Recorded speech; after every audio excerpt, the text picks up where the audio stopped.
I grew up in a small community in the south of Minnesota called St. Gall. We were 8 families, all loosely related. Uncles and aunts from both sides of my family, along with grandparents and 2 outsider families not directly related by blood. It was a remnant of the hippie era, and my mother grew up out there. It was originally meant to be some sort of farming commune for people who wanted to live on their own terms without going completely off the grid. It isn't like a religious gathering or a cult, as many believe. It was all about a different way of life and living closer to the earth. My mother left St. Gall for a few years to study sociology, and that's where she met my dad. I was an accidental pregnancy, and my dad didn't want to stick around. My mother moved back to St. Gall and had me in the early 90s. I was born in the house I grew up in. Life out in St. Gall wasn't as odd as one might think. I still went to school. I just had to take an earlier bus.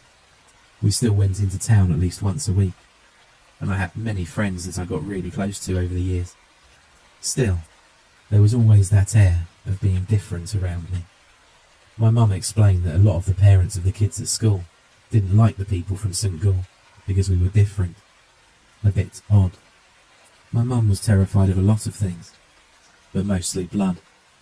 That was her number one fear, and if I ever hurt myself, she tried to cover it up as fast as possible. It was strange, because I saw kids skin their knees at school all the time, without anyone freaking out. I never hurt myself like that, since my mum was adamant about me being needlessly careful. It came to the point where I sometimes had to wear elbow and knee guards to school, which landed me in plenty of trouble from bullies. But my childhood came and went. Elementary school turned into middle school, which turned into high school. Things got rough then, fast. On the best of days, I was a Gall kid, but most of the time they just called me Jesus freak or occultist. I was branded an outsider, without there ever really being a reason. I guess that's just what it's like being a teenager. I also refused to take the precautions my mother asked me to. I stopped wearing elbow and knee pads to gym class. Our teacher had a deal where kids could go to the gym instead of playing team sports, but I was tired of being separated. I'd compromise with my mum by wearing several layers of clothes, as I'd usually just wait for her to be out of sight before I took something off. If she ever knew I was pretty good at both soccer and basketball, she'd have a heart attack. It was during those first few PE classes that I started noticing something was different about me. Sure, we were all still growing up, but I was growing a bit different. I was almost completely hairless in comparison to the other boys, and my hair was growing lighter. I'd gone from brown hair to strawberry blonde in about 2 years. I'd also start to notice a weird smell coming from the other boys. They really stank. It took me several weeks to notice that they weren't actually the ones who were different. I was. They smelled like people were supposed to smell. My sweat, on the other hand, was sweeter. Not necessarily in a good way, but just weirdly sweet by comparison. Not sugary, but more like the smell of thick dairy. I hadn't thought about it. I just figured that was the way sweat was supposed to smell. It wasn't. I'd made one friend in high school, Darren. Short guy who dropped in and out of social cliques like it was his job. I talked to him about it and asked him to smell me. Weird, I know. And he agreed that something was off. He convinced me to talk to the school nurse, thinking it might be something like diabetes. I was scared he'd tell someone about it, but he never did. Good guy. I had a long chat with the school nurse, Anita. She was very reassuring. Apparently, puberty can have all sorts of weird effects on the human body. A sweet smell coming from your sweat was hardly the worst she'd seen, or in this case smelled. It was weird, sure, but this was a weird time to be a human. Still, she decided to run a few blood tests just to make sure my iron levels and white blood cells were okay. As soon as she poked the needle through my arm, she recoiled and crinkled her nose. The syringe dropped to the floor, and I got up. She got a tissue and started to blow her nose repeatedly, over and over. "What the hell was that?" she exclaimed. "What did you—" I had no idea what she was talking about. I looked at the drop of blood poking out of my arm, and I didn't notice anything odd. I just put a band-aid on it while Anita tried to regain her composure. Come back tomorrow, she coughed. We'll talk more, okay? But she was sick the next day. I felt uncomfortable with the whole thing, and I wanted to talk to my mum about it. But I also didn't want her to get worried. When you have someone in your life that is always on the breaking point, you make a habit out of stepping carefully. It took Nurse Anita the rest of the school week before she returned to her job. I was immediately summoned to the nurse's office. She'd lost weight. A lot of it. She was drinking water from a large bottle when I got there, and she had dark markings around her eyes. She didn't seem well, but she lit up as she looked at me. Anita asked me for a new blood test, and I agreed. She lined up 4 syringes.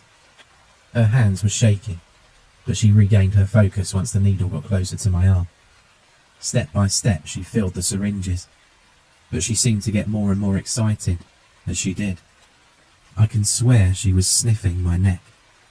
The whole thing was weird, and I left as soon as she gave me a band-aid. She promised to run some tests and let me know as soon as she was done, but she wanted me to return at least once a week for a checkup. Apparently, sweet-smelling sweat was a bigger deal than I'd anticipated. I asked her if I should see a doctor, but she just shook her head. As I left the nurse's office, I looked back.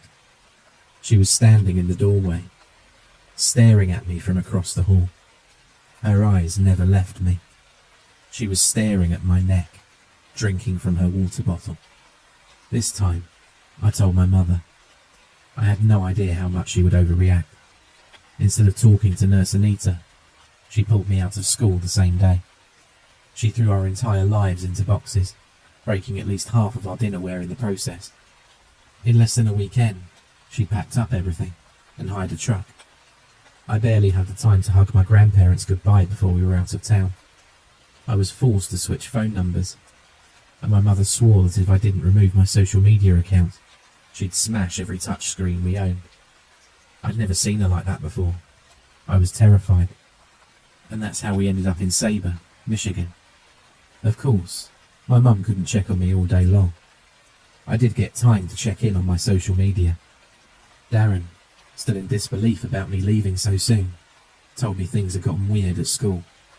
Nurse Anita had started asking questions about where I'd moved, and when the principal couldn't reveal that information, she got aggressive. The police got involved, and it was revealed that she'd taken my blood samples home. Things got unclear at this point, but Darren, whose mother works at the sheriff's office, had spoken over dinner about Nurse Anita apparently drinking blood straight from the syringes. But that wasn't all. In the days that followed, she was taken into custody. She was doing some sort of hunger strike and couldn't even keep down water. She actually died from dehydration right there in the county jail, surrounded by paramedics trying to understand why her body was actively resisting an IV. By now, my mum and I had settled in at a small 3-bedroom apartment. I confronted her about Nurse Anita and what happened. She finally opened up to me. You know what capsaicin is? She asked. It's the thing in spicy food that makes your tongue and throat hurt. It's a kind of self-defense thing that just is supposed to make us stay away. I'd heard about it and I was aware of the concept. This thing that's supposed to make us stay away just makes it more enticing, she explained. People can get addicted to it. To many, it has the opposite of the intended effect. It became something to be desired, instead of something that protects the plant. Do you understand what I'm telling you? I sort of was. I didn't want to think I was, but I was. Our family is different, she told me. I was hoping this wouldn't happen to you, but it did, and we had to move. She really did try to bring me a normal life. She tried not to worry, but whatever is inside me was growing extremely potent. I started to understand why our family had lived isolated, and why she wanted me to be careful around the others. As a kid, it wasn't as dangerous, but as a teenager, it was stronger than ever. That's why even I was noticing my own smells. They'd gotten stronger. But the years passed. My mum got a job at a gas station, and I helped out as a farmhand and cherry picker. Things were going pretty well, all things considered, until last year. I was picking up my mum from the night shift, early in the morning, when a truck on the opposite lane ran a red light. We were hit. It wasn't a bad hit, but it was bad enough to send us into a spin and into a nearby ditch. Mum had been looking through her purse and smashed her head against the passenger window, and I had bashed the steering wheel. The passenger side of the rear half of the car was folded like origami. I barely even remember what happened next. I remember the truck driver coming to check on Mum, only to drag her out onto the pavement. I remember paramedics and a police car. I remember eyes looking at me, delirious and dark, open bloody mouths, tendons snapping, a sweet flowery smell drowning out the gasoline pouring from the car. Red. I remember seeing a half-eaten face, slowly being torn apart, eyes that used to comfort me having lost their light, a slack-jawed nightmare, having clothes and limbs torn apart and splayed on the concrete like a flattened toad. I don't remember much about getting away. I was chased through a field of wheat and threw up in a water bucket next to a well. I hid in a barn and covered myself in hay to dampen the smell of my blood. I remember a flashlight passing over me as 3 people left, desperately looking somewhere else. Bloody mouths, still chewing. Pupils so large their eyes looked black. They were barely even breathing. Their breath so short I couldn't see their chests move. I made it. I would never speak of this in person, as I don't want to risk anyone finding me. I've moved twice since that instant, and I'm starting to understand what I am. The problem is, I've started to get cataracts. I know it's at an early stage, but it's definitely there, and it's progressing rapidly. I'm going to need surgery. Someone has to operate on me, and I fear I'll never wake up from that surgery. I have no idea what to do. I can't live like this, constantly fearing someone will get too close and catch a whiff of me. No wonder my mum had to leave my dad. No wonder she was always afraid. You're all hunting me. You just don't know it yet.